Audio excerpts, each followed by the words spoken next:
Apple globalde neredeyse tüm ürünlerini %30'a varan zam yaptı. Yapay zeka bizi elektriksiz, susuz bırakacak derken donanımsız bırakmaya doğru gidilen günlerdeyiz. Yapay zekayı bugünlere getiren teknolojilerin tarihi anlatılırken, ilk bilgisayar falan anlatılırken hakkı yenen, kendisinden bahsedilmeyen bir icat daha var. Dünyaya sıfırlarla ve birlerle düşünmeyi öğreten mekanik bir icat. Bu icat Berlin'de doğdu. Savaş esnasında doğduğu şehirden kovuldu. İnsanların uzun yıllar boyunca bu icattan haberi bile olmadı. Aynı icat Berlin Duvarı'nın yıkıldığı yıl evine döndü. Konrad Zuse'nin yaptığı Z1 isimli mekanik bilgisayardan bahsediyorum. Biz de Berlin'e gidip kendisiyle tanıştık. Bu bölümde size Konrad Zuse'yi ve yaptığı mekanik bilgisayar Z1'i anlatacağım. Başlıyoruz. Berlin'e gelen herkes bir noktada burada durur. Arkamda gördüğünüz bir kum torbalarından oluşan bir siper, sonra bir kulübe, sonra bir tabela. Tabela diyor ki "You are leaving the American sector." Yani Amerikan bölgesinden ayrılıyorsunuz diyor. Soğuk Savaş döneminin Berlin Duvarı'nın en meşhur geçit kapılarından biri Checkpoint Charlie.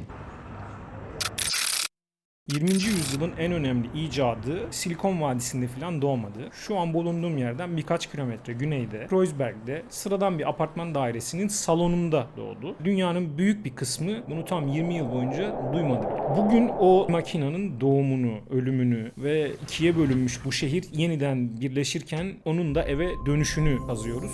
Bu dijital arkeoloji. Berlin Kreuzberg'deyiz. 26 yaşında bir inşaat mühendisi işini bırakıyor ve ailesiyle birlikte oturduğu evin salonunu bir atölyeye çeviriyor. Mühendisimizin ismi Konrad Zuse. Zuse inşaat mühendisi. İşte sürekli inşaatlar için statik hesaplar, sayfalar dolusu böyle matematik, tekrar hesaplar, tekrar statik hesaplar. Sıkılmış bunlardan. Aklına basit ama o dönem için çok çılgın bir fikir geliyor. Keşke diyor bu hesapları bir makine yapsaydı da ben kurtulsaydım diyor. Zuse'nin böyle otomatik bir makine için o salonda yaptığı ilk deneme makinenin ismi Z1. Tamamen mekanik bir makine. Sac levhalardan kesilmiş binlerce parça. Çalışıyor ama biraz nazlı bir makine. Parçalar sürekli sıkışıyor. Daktilo falan kullananlar bilir. Kollar falan birbirine çarpar, takılır falan. Yani daktilonun takılması diye bir kavram var. Zuse'nin Z1'i de binlerce mekanik parçalardan oluştuğu için parçalar sürekli sıkışıyordu. Zuse buna engel olmak için kritik bir şey yapıyor. Mekanik parçaların yerine telefon santrallerinde kullanılan elektrik rölelerini koyuyor. Bir röle aslında duvardaki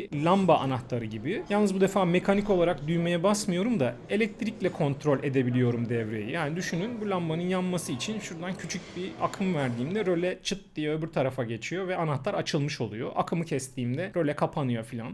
1941 yılının 12 Mayıs'ında tam burada Medwesselstrasse 7 numarada şu arkamda gördüğünüz artık yıkılmış binada Konrad Zuse küçük bir grup bilim insanına dünyanın ilk programlanabilir dijital çalışan bilgisayarını tanıttı. Düşündüğün gibi Silikon Vadisi'nde bir garajda değil, Kreuzberg'de sonradan atölyeye dönüştürülmüş bir evin oturma odasında. Z3 bu defa 2000'den fazla röleden oluşuyordu. Yani o sac parçaların epeyce bir kısmını elektrikle çalışan rölelere dönüştürmüştü Konrad Zuse. Bugün ikilik sistem dediğimiz sıfırlarla ve birlerle çalışıyordu. Artık neredeyse etrafınızdaki tüm dijital aletlerde olduğu gibi. Tabii o dönem bunun için biraz erken. Kayan noktalı sayılarla yani virgüllü sayılarla floating point numbers'la işlem yapabiliyordu. Gelişmiş bir özellik. Kendisine verilen programı da bir film şeridinden, fotoğraf filmi var ya, fotoğraf filmi şeridinden okuyordu. Dolayısıyla elimizde dünyanın ilk tam otomatik programlanabilir çalışan dijital bilgisayarı mevcut. Beklediğimiz gibi bu bilgisayar Silikon Vadisi'ndeki bir garajda falan doğmadı. Kreuzberg'de bir oturma odasında, bir salonda doğdu. Bilgisayarın doğduğu yıllarda Avrupa yanıyordu ve tarihin en kötü denk gelişlerinden, zamanlama denk gelişlerinden biri olmak üzereydi maalesef bu bilgisayar için. 21 Aralık 1943 müttefikler Berlin'i bombardımana maruz bırakıyor. Bombalıyorlar ve dünyanın çalışan tek Z3 bilgisayarı o bombardımanda paramparça oluyor. Birkaç hafta sonra Zuse'nin atölyeye çevirdiği salon ve o ev ve o bina da içindeki Z1 bilgisayarla birlikte maalesef o bombardımanda yıkılıyor ve Z1'i de kaybediyoruz. Dolayısıyla icadın doğduğu oda ve icadın kendisi Z1 bir moloz yığını yığını artık. Bu esnada Zuse'nin elinde o anda üzerinde çalışmakta olduğu Z4 yeni versiyon dışında hiçbir bilgisayar kalmıyor, hiçbir parça kalmıyor. Rus Kızıl Ordusu Berlin'e doğru yaklaşırken Zuse Yeni yaptığı bilgisayar Z4'ü parçalarını ayırıp sandıklara yükleyip güneyde başka bir eve nakletti. Herhalde trenle gitmiştir diye tahmin ediyoruz.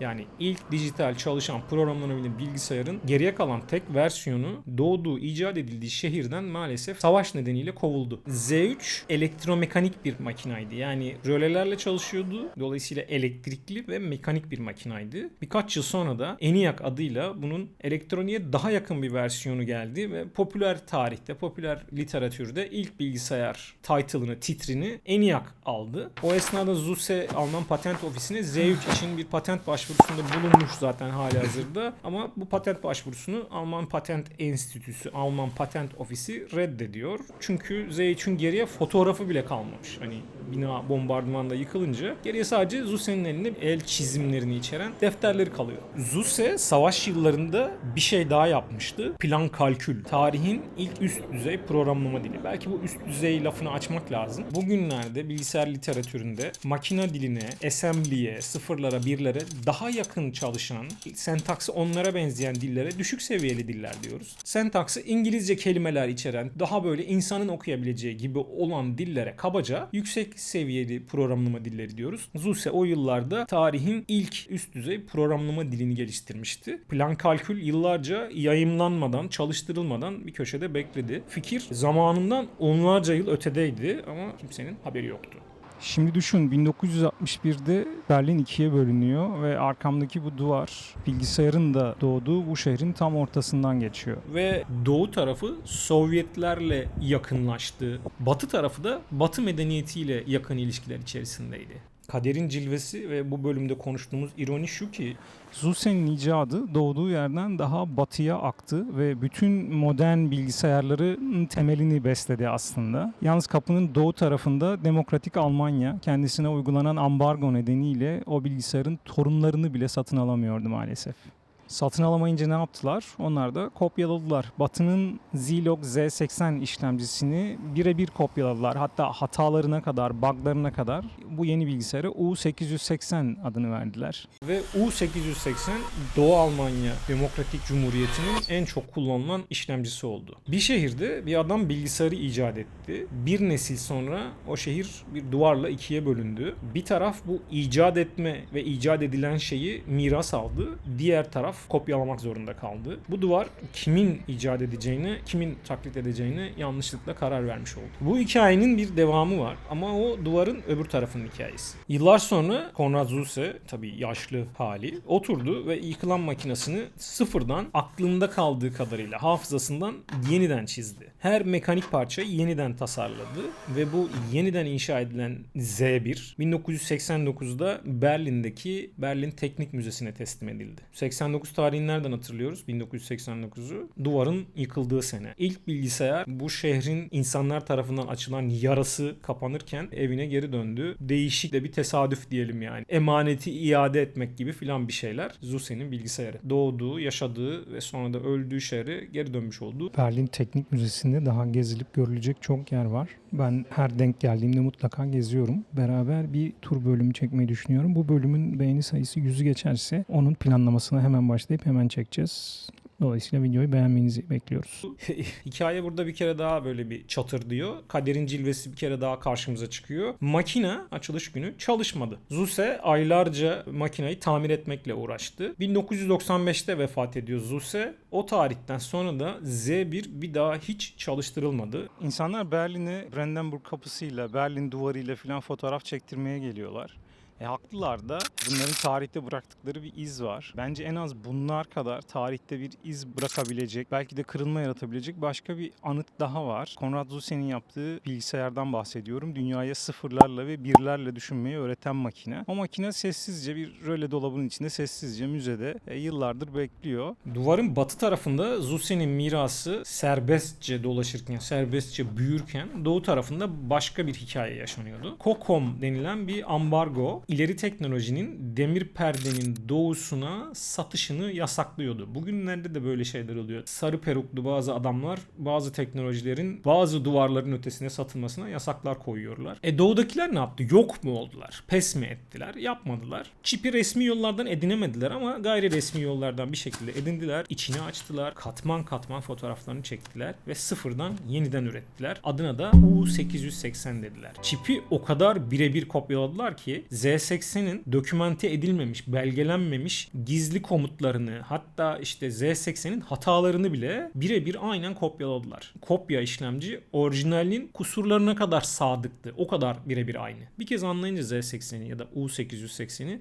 başka her yerde kullanabilir oldular. Mesela işte Robotron'un ev bilgisayarı KC85, masaüstü kiti Z1013, işte ofis bilgisayarı PC1715. Hepsi U880 içeriyordu ve U880 ile çalışıyordu. Dev makinelerden küçücük ev bilgisayarlarına kadar aynı yazılım her yerde çalışabilir oluyordu. Dolayısıyla da bugün aşina olduğumuz genel amaçlı bilgisayarlar, genel amaçlı programlama dilleri gibi paradigmaların aslında ilk tohumlarıydı bunlar. Yokluk içinde, ambargo altında, izole edilmiş bir ülkede yetenekli mühendisler hakikaten etkileyici işler çıkarmışlar. Ama hep bir adım geriden, hep ötekini kopyalayarak mecburen. Dışa kapalı bir ülkede yapacak zaten hani elden ne gelir. Ama işin harbiden hiç düşünmemiştim kısmı şu. Sadece Doğu Almanya'nın hikayesinden bahsetmiyoruz. Aynı Z80 işlemci bölgedeki bütün duvarların ardında koca bir nesli büyüttü. Sovyetlerde efsane ZX Spectrum bilgisayarların tek vazgeçilmez parçası Z80 işlemciydi. Yazılımların çoğu neredeyse tamamı korsandı, çoğu Polonya üzerinden sızıyordu. O dönemki genç programcıların ilk mesleği oyunları kasetten kasete kopyalamaktı filan. Türkiye'de aynı tarihlerde de benzer şeyler oluyordu ama biz demir perde arkasında değildik. Yani bizim de kendi duvarlarımız vardı. İşte ithalat kısıtları,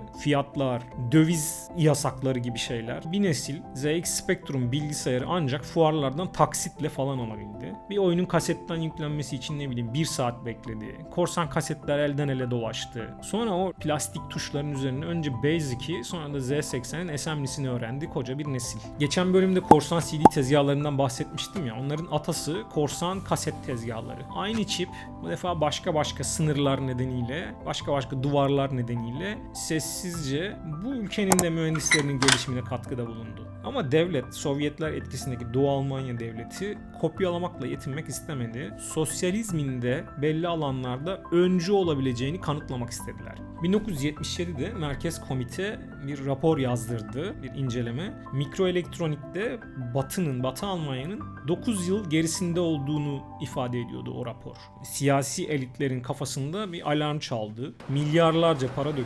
Sanayi casusluğu falan yaptılar. Öyle bir noktaya gelindi ki Doğu Almanya'da her 8 sanayi işçisinden biri çip işinde çalışıyordu. Ve 1988'de bu planın meyvesini görüyoruz. Erich Honecker'ın eline ilk Doğu Alman 1 megabitlik bellek çipi konuldu. 1 megabitlik hafıza demek. 128 kilobaytlık bir RAM yapmışlar aslında bu. Bunu da demokratik Almanya'nın hala bütün bu ambargoya, savaşa rağmen bir sanayi ülkesi olduğunun kanıtı olarak böyle gururla sundular, gururla duyurdular filan. Tek sorun o sırada Batı çoktan 4 megabitlik bellekleri seri üretime geçirmişti bile. 4 megabit dediğimizde işte 512 kilobayt ediyor. Yarım megabayt. Çığır açan şey yarım megabaytlık RAM bellek hafıza. Bir tane fotoğraf çekiyorsunuz 8 megabayt falan ediyor. Doğu Almanya'nın 128 kilobaytlık çipi normalde dünyada satılan fiyatın yaklaşık 100 katına mal oluyordu. Hiçbir zaman seri üretime geçemedi.